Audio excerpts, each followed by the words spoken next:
আসসালামু আলাইকুম, স্বাগতম জানাচ্ছি বিবিসি নিউজ আন্তর্জাতিক সংবাদে। শুরুতেই সংবাদ শিরোনাম, এরপর বিস্তারিত। ইরান কি সত্যিই যুক্তরাষ্ট্রের সঙ্গে গোপনে আলোচনা করছে? অত্যাধুনিক মার্কিন রিপার ড্রোন ভূপাতিত করার দাবি ইরানের। দর্শক, এতক্ষণ শুনছিলেন সংবাদ শিরোনাম। এখন বিস্তারিত। আপনি যদি ইসরায়েলের ধ্বংস চান এবং মুসলিমদের পাশে থাকেন, তাহলে ভিডিওতে লাইক করে চ্যানেলটি অবশ্যই সাবস্ক্রাইব করে দিবেন এবং আপনার মূল্যবান মতামত অবশ্যই কমেন্টে লিখে জানিয়ে দিবেন। এখন বিস্তারিত। ইরান কি সত্যিই যুক্তরাষ্ট্রের সঙ্গে গোপনে আলোচনা করছে? ইরানকে একটি চুক্তিতে পৌঁছাতে 10 দিনের সময়সীমা বেঁধে দিয়েছেন মার্কিন প্রেসিডেন্ট ডোনাল্ড ট্রাম্প। আগামী 6 এপ্রিলের মধ্যে কোনো সমঝোতা না হলে ইরানের বিদ্যুৎ কেন্দ্র, তেলকূপ ও গুরুত্বপূর্ণ খার্ক দ্বীপ সম্পূর্ণ ধ্বংস করে দেওয়ার হুঁশিয়ারি দিয়েছেন তিনি। সোমবার 30 মার্চ হোয়াইট হাউসের নিয়মিত সংবাদ সম্মেলনে প্রেস সেক্রেটারি ক্যারোলিন লেভিট এ কঠোর বার্তা দেন। তিনি বলেন, প্রেসিডেন্ট ট্রাম্প আগামী 10 দিনের মধ্যে একটি চুক্তি দেখতে চান। যুদ্ধের জন্য নির্ধারিত 4 থেকে 6 সপ্তাহের সময়সীমা এখনও বহাল আছে। আমাদের লক্ষ্য অর্জিত না হওয়া পর্যন্ত অভিযান চলবে। সংবাদ সম্মেলনে লেভিট দাবি করেন, বাইরে ইরান কড়া কথা বললেও পর্দার আড়ালে আলোচনা বেশ ফলপ্রসূ হচ্ছে। তিনি বলেন, ইরান গোপনে কিছু মার্কিন শর্তে রাজি হয়েছে। তাদের অবশিষ্ট নেতৃত্ব এখন আলোচনার জন্য ক্রমশ আগ্রহী হয়ে উঠছে। যুক্তরাষ্ট্রের পক্ষ থেকে এই দাবি এই প্রথম নয়।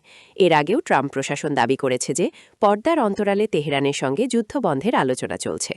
সত্যিই দুদেশের মধ্যে ব্যাক চ্যানেলে আলোচনা শুরু হয়েছে কিনা সেটি স্পষ্ট নয়। আলোচনার একটি ফলাফল হিসেবে হরমুজ প্রণালী দিয়ে তেলের ট্যাঙ্কার চলাচল শুরু হয়েছে বলে ট্রাম্পের প্রেস সেক্রেটারি লেভিট বলেন, আগামী কয়েকদিনের মধ্যে 20টি ট্যাঙ্কার এই প্রণালী দিয়ে পার হবে বলে আমরা আশা করছি। এটি আলোচনার মাধ্যমেই সম্ভব হয়েছে। তবে ইরান যদি এই যাতায়াতের ওপর কোনো শুল্ক আরোপের চেষ্টা করে, তবে আমরা তা সমর্থন করব না। ইরান যুদ্ধের ব্যয়ভার বহনে আঞ্চলিক মিত্রদের, বিশেষ করে পারস্য উপসাগরীয় দেশগুলোর ওপর চাপ দেওয়ার ইঙ্গিত দিয়েছে হোয়াইট হাউস।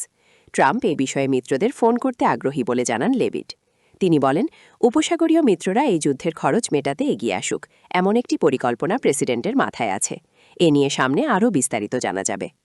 নিজস্ব সোশ্যাল মিডিয়া প্ল্যাটফর্ম ট্রুথ সোশ্যালে দেওয়া এক পোস্টে ট্রাম্প লিখেছেন, তেহরানের একটি অপেক্ষাকৃত যুক্তিবাদী অংশের সঙ্গে আলোচনা চলছে। তবে চুক্তি না হলে পরিণাম হবে ভয়াবহ। তিনি হুঁশিয়ারি দিয়ে বলেন, যদি কোনো কারণে শীঘ্রই চুক্তি না হয় এবং হরমুজ প্রণালী ব্যবসার জন্য খুলে দেওয়া না হয়, তবে আমরা ইরানের সব বিদ্যুৎ উৎপাদন কেন্দ্র, তেলকূপ এবং খার্ক দ্বীপ উড়িয়ে দিয়ে আমাদের এই অবস্থান শেষ করব। এমনকি লবণাক্ত পানি বিশুদ্ধকরণ কেন্দ্রগুলোও ধ্বংস করা হতে পারে। অত্যাধুনিক মার্কিন রিপার ড্রোন ভূপাতিত করার দাবি ইরানের। ইরানের মধ্যাঞ্চলীয় শহর ইস্ফাহানের আকাশে একটি অত্যাধুনিক মার্কিন ইসরায়েলি MQ-9 রিপার ড্রোন ভূপাতিত করার দাবি করেছে দেশটির সেনাবাহিনী। মঙ্গলবার ভোরে এই ঘটনা ঘটে বলে জানিয়েছে তারা। ড্রোনটিকে আগ্রাসী শত্রু সম্পদ হিসেবে বর্ণনা করে ইরানের আকাশ প্রতিরক্ষা ইউনিট জানিয়েছে, ড্রোনটি ইরানের আকাশসীমা লঙ্ঘনের চেষ্টা করছিল। বার্তা সংস্থা তাসনিমের প্রতিবেদন অনুযায়ী, ভূপাতিত ড্রোনটি নজরদারি এবং নিখুঁত হামলার জন্য পরিচিত বিশ্বের অন্যতম শক্তিশালী ড্রোন। সামরিক জনসংযোগ কর্মকর্তারা জানিয়েছেন, এটি নিয়ে ইরান এ পর্যন্ত মোট 146টি শত্রু ড্রোন ধ্বংস করার রেকর্ড করল। বিশেষজ্ঞরা বলছেন, এক একটি MQ-9 রিপার ড্রোনের নির্মাণ খরচ প্রায় 3 কোটি মার্কিন ডলার, বাংলাদেশি মুদ্রায় যা প্রায় 330 কোটি টাকার বেশি।